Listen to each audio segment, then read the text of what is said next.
गांव में रमेश नाम का एक किसान रहता था। रमेश बहुत ही सीधा और बहुत ईमानदार था, जो अपनी पत्नी लतिका और अपनी बूढ़ी बीमार माँ के साथ रहता था। रमेश के पास एक छोटा सा जमीन का टुकड़ा था, जिस पर खेती करके वो अपने परिवार का गुजर बसर करता था। लेकिन पिछले कई सालों से रमेश की कोई भी फसल अच्छी नहीं हो रही थी। अजी सुनिए, अब तो घर में थोड़ा सा ही अनाज बचा है और माँ जी, उनकी भी तबीयत कुछ ठीक नहीं रहती। ऐसे में उन्हें तो मैं भूखा भी नहीं रख सकती जी। मैं जानता हूँ लतिका, पर तुम ही बताओ मैं क्या करूँ। मैं रोज खेत पर जाकर दिन रात मेहनत करता हूँ, पर न जाने कैसे हर बार मेरी फसल खराब हो जाती है। अब तुम देखो, कुछ महीने पहले ही सरसों बोई थी, लेकिन वो भी अच्छी नहीं हो पाई, जिसकी वजह से किसी गांव वाले ने मुझसे सरसों नहीं खरीदी। ये सब मैं जानती हूँ और ये भी जानती हूँ कि इसी वजह से आप काफी परेशान भी रहते हैं। लेकिन अब रसोई घर में थोड़ा सा ही अनाज बचा है, जो केवल 2-3 दिन ही चल पाएगा। ऐसे में हम आगे का क्या करेंगे? खैर जाने दीजिए, मैं आपको बहुत अच्छे से जानती हूँ, आप कुछ न कुछ जरूर कर ही लेंगे। लतिका की बात पर रमेश अपना सिर हिलाकर हाँ में जवाब देता है। अगली सुबह रमेश अपने खेतों की ओर जा रहा होता है कि तभी उसे पीछे से एक आवाज सुनाई देती है। वो आवाज किसी और की नहीं, रमेश के पड़ोसी लखन की ही होती है। लखन बहुत ही लालची और दूसरों से जलने वाला व्यक्ति होता है। अरे रमेश भैया, कहाँ जा रहे हो? लगता है अपने खेत की तरफ फसलों को देखने जा रहे हो। लेकिन क्या फायदा, कई सालों से तो कुछ नहीं हो पा रहा तुमसे। अब आगे तुमसे क्या ही होगा, इसलिए रहने दो।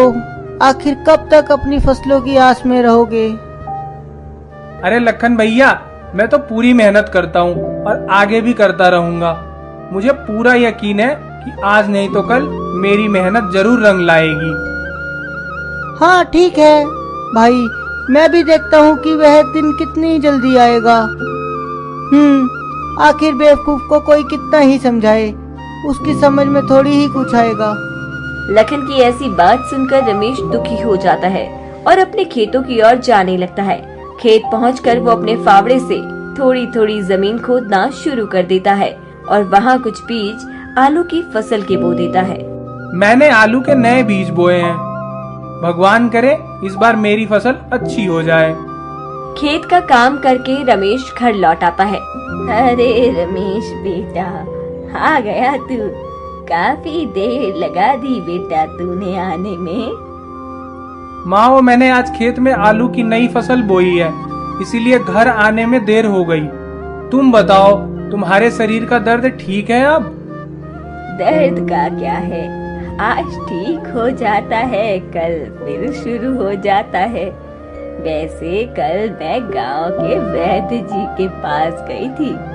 उन्होंने कुछ दवा बताई थी, लेकिन वो दवा इतनी महंगी थी कि मेरी हिम्मत ही नहीं हुई उसे खरीदने की। अरे माँ, तुम चिंता मत करो, मैं कल वैद्य जी से तुम्हारे लिए कल ही वो दवा ले आऊंगा। इतना कहते ही रमेश निराश मन से अपने कमरे में चला जाता है। मेरे पास तो 1 रुपया भी नहीं है, फिर कैसे मैं माँ के लिए कल दवा लाऊंगा? माँ को कह तो दिया है, लेकिन अब मैं क्या करूँ? परेशान रमेश इसी चिंता में पूरी रात नहीं सो पाता और अगली सुबह वो बिना पैसे वैद्य जी के पास चला जाता है। रमेश को देखते ही, रमेश बेटा, आज कैसे आना हुआ? सब ठीक तो है ना? क्या बताऊं बाबा, माँ की तबीयत ठीक नहीं रहती। काम भी कुछ खास नहीं चल रहा है, न घर में खाने को पैसा है, न माँ की दवा लेने को।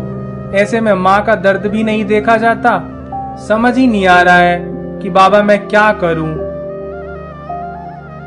अरे बेटा, तुम तो जानते ही हो, मैं बहुत बूढ़ा हो चुका हूँ। जंगलों के पेड़ से ही दवा बनाता हूँ और उसी से अपना गुजारा करता हूँ। ऐसे में मैं तो बस तुम्हारी एक ही मदद कर सकता हूँ। मैं तुम्हारी माँ के लिए कुछ दवा बना देता हूँ, लेकिन इसके बदले में तुम्हें मुझे 4 दिन तक भोजन कराना होगा। वैद्य जी की बात सुनकर रमेश सोच में पड़ जाता है। घर में खाना खाने तक के पैसे नहीं हैं और बाबा भी मेरा इम्तिहान ले रहे हैं, लेकिन फिर भी रमेश बाबा को 4 दिन तक भोजन कराने के लिए हाँ कर देता है। इसके बाद बाबा उसे एक कांच की शीशी देते हैं, जिसे लेकर रमेश अपने घर आ जाता है। माँ यह लो, मैं तुम्हारी दवाई ले आया हूँ। अब इस दवा को खाकर तुम्हारे पूरे शरीर का दर्द गायब हो जाएगा। मुझे पता था कि तू मेरे लिए दवा ले आएगा। अब तू ये दवा ले आया है ना, अब देखना मैं बहुत जल्दी ठीक हो जाऊंगी। सच कहूँ तो तेरे जैसा बेटा पाकर मैं धन्य हो गई हूँ। भगवान तुझे पता नहीं कब तेरे कर्मों का फल देगा। माँ की बात सुनकर रमेश अपने कमरे में चला जाता है और तभी रमेश की पत्नी लतिका वहाँ आती है। सुनिए जी, सच सच बताइए, क्या आपने किसी से पैसे उधार लिए हैं? नहीं भाग्यवान। फिर आपके पास माँ जी की दवा के लिए पैसे कहाँ से आए? अरे भाग्यवान, मैंने कोई उधारी नहीं की है। मैं वो वैद्य जी के पास गया था तो वो क्या? बताइए जल्दी, वैद्य जी को देने के लिए पैसे कहाँ से आए आपके पास? अरे वो वैद्य जी ने कहा था कि औषधि के बदले उन्हें 4 दिन का भोजन कराएं। दिमाग तो ठीक है ना आपका? पता है ना आपको एक एक दिन काटना कितना मुश्किल हो रहा है, ऐसे में 4 दिन का भोजन। आप खुद सोचिए, अगर हम 4 दिन तक रोज वैद्य जी को भोजन देते रहेंगे तो मैं आपको और माँ जी को क्या खिलाऊंगी? लतिका मैं जानता हूँ, लेकिन अब मेरे पास दूसरा कोई और रास्ता नहीं है। माँ के लिए वैद्य जी से दवा लेनी भी बहुत जरूरी थी, इसीलिए उनकी बात मानना भी मुझे सही लगा। रमेश और लतिका दोनों काफी दुखी होते हैं, लेकिन माँ को खबर ना हो